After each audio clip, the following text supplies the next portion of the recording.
మహబూబాబాద్లో విద్యార్థులపై సీఐ వ్యవహరించిన తీరుపై తీవ్ర విమర్శలు వెల్లువెత్తుతున్నాయి. ఆందోళన చేస్తున్న విద్యార్థుల పట్ల సీఐ అమానుషంగా ప్రవర్తించారని ఆరోపిస్తూ విద్యార్థి సంఘాలు తీవ్ర ఆగ్రహం వ్యక్తం చేస్తున్నాయి. బాధ్యత గల పోలీస్ అధికారి విద్యార్థుల గొంతు నులిమేలా వ్యవహరించిన ఏంటని విద్యార్థి సంఘాలు ప్రశ్నిస్తున్నాయి. ఘటనకు సంబంధించిన దృశ్యాలు సోషల్ మీడియాలో వైరల్ కావడంతో సీఐ తీరుపై సర్వత్రా విమర్శలు వ్యక్తమవుతున్నాయి. విద్యార్థులపై ఇలా వ్యవహరించిన పోలీస్ అధికారిపై చర్యలు తీసుకోవాలని విద్యార్థి సంఘాలు డిమాండ్ చేస్తున్నాయి. ఘటనపై ఉన్నతాధికారులు కలగజేసుకోవాలని, సీఐపై శిక్షించాలంటున్నాయి విద్యార్థి సంఘాలు.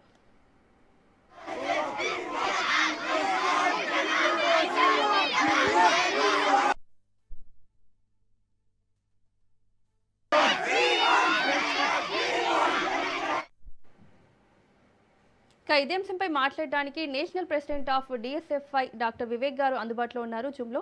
నమస్తే అండి. నమస్తే అమ్మా. సో సార్, చెప్పండి. మహబూబాబాద్ లో విద్యార్థులపై సిఐ వ్యవహరించిన తీరుని ఏ విధంగా చూడాలి? అంటే ఆందోళన చేస్తున్న విద్యార్థుల గొంతు పైన చేయి పెట్టి నొక్కుతూ వెనక్కి తీసుకెళ్లారు. సో ఇది కరెక్టేనా సిఐ తీరు అనేది? ఎవరైనా శాంతియుతంగా నిరసన తెప్పే హక్కు వాళ్ళకు ఉన్నది. రాజ్యాంగం కల్పించిన హక్కు వాళ్ళకి. ఖచ్చితంగా గత 2 రోజుల క్రితమే supreme court chief justice of India గారు కూడా చెప్పడం జరిగింది, విద్యార్థులకు పూర్తి హక్కు ఉంటుంది వాళ్ళ నిరసన తెలియజేసే హక్కు అని చెప్పి. ఇవాళ యావత్ రాష్ట్ర వ్యాప్తంగా పాలిటెక్నిక్ విద్యార్థులు ఏవైతే జీఓఎంఎస్ నెంబర్ 97ని రద్దు చేయాలా అని చెప్పి వాళ్ళు కలెక్టరేట్ ముట్టడి కానివ్వండి, నిరసన కార్యక్రమాలు కానీ చేస్తూ ఉన్నారు. ఆ భాగంలోనే ఇవాళ మహబూబాబాద్లో కూడా చేసినారు. ఆ మహబూబాబాద్లో మీరు చూసినట్లయితే పోలీసులు ఏ విధంగా అయితే బిహేవ్ చేసినారో విద్యార్థులపై, గొంతు నులిమి, మీరు చూస్తే గొంతు నులిమి అదేదో క్రైమ్ చేసేసి గొంతు నులిమి చంపేస్తారేమో అన్నట్టు ఏ విధంగా అయితే బిహేవ్ చేసినారో దాన్ని చాలా తీవ్రంగా ఖండిస్తూ ఉన్నాం. వెంటనే జిల్లా ఎస్పీ గారు ఇంటర్ఫియర్ అయ్యి అసలు ఏమైంది ఏంటి అని ఎంక్వైరీ చేసి if it is proven wrong he might be taken, అసలు ఎందుకు తప్పైంది అని చెప్పి తెలుసుకొని ఆ తప్పుకి ఏంటి అని చెప్పి డిపార్ట్మెంటల్ ఎంక్వైరీ చేయాల్సిందిగా మేము ఇమీడియట్గా డిమాండ్ చేస్తూ ఉన్నాం. అదేవిధంగా అక్కడ ఉన్నటువంటి విద్యార్థులు, ఫీమేల్ విద్యార్థులు ఉన్నారు. అక్కడ విద్యార్థులకు కూడా ఎక్కడా కూడా ఒక ఫీమేల్ కానిస్టేబుల్ లేకుండే. మార్నింగ్ అంతమంది దాదాపు 200-300 మంది విద్యార్థులు ఉంటే ఒక్క ఫీమేల్ కానిస్టేబుల్ కూడా లేకుండా వాళ్ళు బిహేవ్ చేసినటువంటి తీరు నా దగ్గర కొన్ని వీడియోస్ నేను చూస్తున్నాను. వాళ్ళని మేల్ పీపుల్ స్టాప్ చేయడము, ఇవన్నీ ఏదైతే చూసినామో చాలా అమానుషంగా జరిగింది ఇవాళ మహబూబాబాద్లో. రాష్ట్ర వ్యాప్తంగా చూసినాము.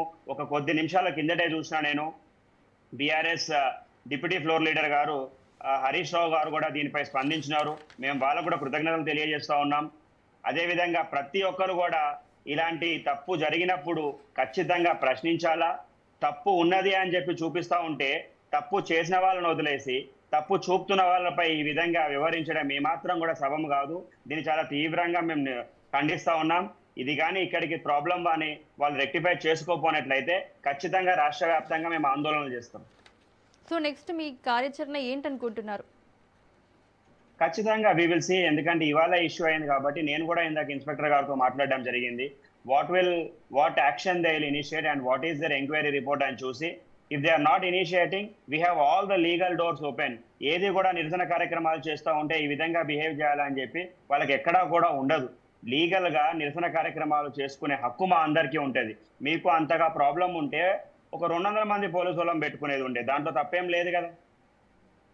They might have stopped what it is there. But ఈ విధంగా గొంతు నులిమి, ఈ విధంగా ఈడ్చుకొని ఆ గొంతు నులిమే పరిస్థితిలో అతనికి ఏమైనా అయ్యి ఉంటే ఎవరు బాధ్యత తీసుకుంటారు?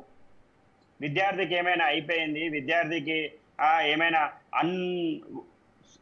అన్నోటీస్డ్ సిచ్యువేషన్స్ అయిపోయినాయి, then who will take the responsibility?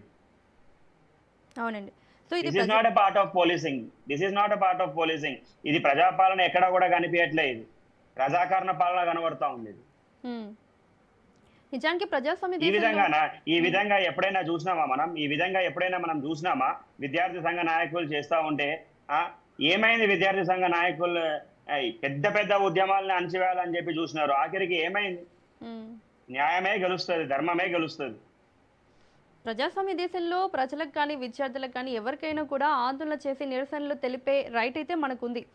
So వీళ్ళు అక్కడ ఎట్లాంటి ఉద్రిక్త పరిస్థితులు అయితే తప్పితే కంట్రోల్ చేయకూడదు. కానీ అక్కడ వాళ్ళంతా కూల్గా నిరసన తెలుపుతున్నప్పటికీ, ఆందోళన తెలుపుతున్నప్పటికీ అత్యుత్సాహం ప్రదర్శించడం ఈ పోలీసులు అనేది ఇది దేనికి సంకేతం?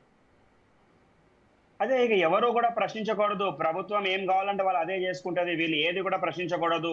ప్రశ్నించే గొంతులను అణిచివేయాలా, ప్రశ్నించే ప్రజా సంఘాలను అణిచివేయాలా, ప్రశ్నించే లీడర్లను అణిచివేయాలా అని చెప్పి చూస్తా ఉన్నారు వీళ్ళందరూ కూడా. హ్మ్. సో ఈ ఒక్క ప్రశ్నించే గొంతుని అణిచివేస్తే 100 ప్రశ్నించే గొంతుకలు వస్తారు. హ్మ్. సో విద్యార్థుల మనం సైడ్ చూస్తా ఉన్నాం నుంచి ఇవాళ దేశవ్యాప్తంగా ఏం నడుస్తా ఉన్నదో.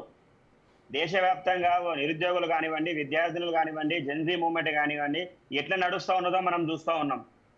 అవును. సో విద్యార్థుల డిమాండ్ ఇట్లాంటి కూడా తప్పులు క్లియర్‌గానే ఉంది గదా! జీవో నంబర్ 97ని రద్దు చేయాలి. సో దానివల్ల వాళ్ళకి అన్యాయం జరుగుతుంది. వాళ్ళు డిప్లొమా తర్వాత వాళ్ళు బీటెక్ సెకండ్ ఇయర్‌కి వెళ్ళిపోతారు డైరెక్ట్‌గా. సో అదనేది వాళ్ళకి జరగట్లేదు అవును. కాబట్టి వాళ్ళు ఆపాలి, దీన్ని తీసుకురావద్దు అని చెప్పేసి అడుగుతున్నారు. దానికోసం వీళ్ళు ఇంత మరి ఇన్ని అత్యుత్సాహం రోజులు ప్రదర్శించాల్సిన అవసరం ఇన్ని ఏంటి అసలు? రోజులు ఇన్ని రోజులు అదే లాటరల్ ఎంట్రీ ప్రకారంగానే వాళ్ళు ఎంట్రీ వెళ్ళారు. అయ్యారు. అవును. ఇప్పుడు ఏమైపోయింది అది?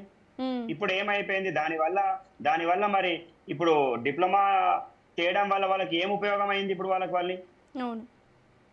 They should have a technical report, right? Technical analysis చేయాలి కదా. మీరు ఏ బేస్ పైన తీసుకున్నారు, ఎందుకు తీసుకున్నారు, దీనివల్ల ఉపయోగం ఎక్కడ ఉన్నది అని చెప్పి టెక్నికల్ అనాలిసిస్ చేయాలా. ఒకవేళ ఎవరైనా విద్యార్థులు తప్పుగా అనగా భావిస్తున్నట్లయితే వాళ్ళకి ఎక్స్ప్లెయిన్ చేయాలా. If you are right you should prove that you are right. Hmm. అదొదిలేసి ఈ విధంగా ప్రశ్నించే గొంతుకలను మేము అణిచివేస్తాము, ప్రశ్నించే వాళ్ళపై మేము దాడులు చేస్తాము, ప్రశ్నించే గొంతులను మేము నలిపేస్తాము అంటే ఎటుపోతా ఉన్నాం? మనం ప్రజాపాలనలో ఉన్నాం కదా. It is democratic nation. ఈ డెమోక్రటిక్ నేషన్లో ఇట్లా నా చేసేది. నిరసన తెలిపే హక్కు ప్రతి ఒక్కరికి ఉంటుంది. అవును. సో ఇప్పుడు మీరేం డిమాండ్ చేస్తున్నారు? ఖచ్చితంగా ఏ విద్యార్థులపై అయితే అట్లాంటి సంఘటనలు జరిగినాయో తక్షణమే ఆ పోలీస్ ఆఫీసర్ పైన ఎంక్వైరీ చేయాలా. ఎంక్వైరీలో కానీ తప్పు అని తెలితే చట్టపరమైన చర్యలు తీసుకోవాలా ఆ పోలీస్ ఆఫీసర్ పైన. అదేవిధంగా ఇటువంటి నిరసన కార్యక్రమాలు చేసినప్పుడు తగు చర్యలు మొదలే పోలీస్ డిపార్ట్మెంట్ తీసుకొని ఉండాలి.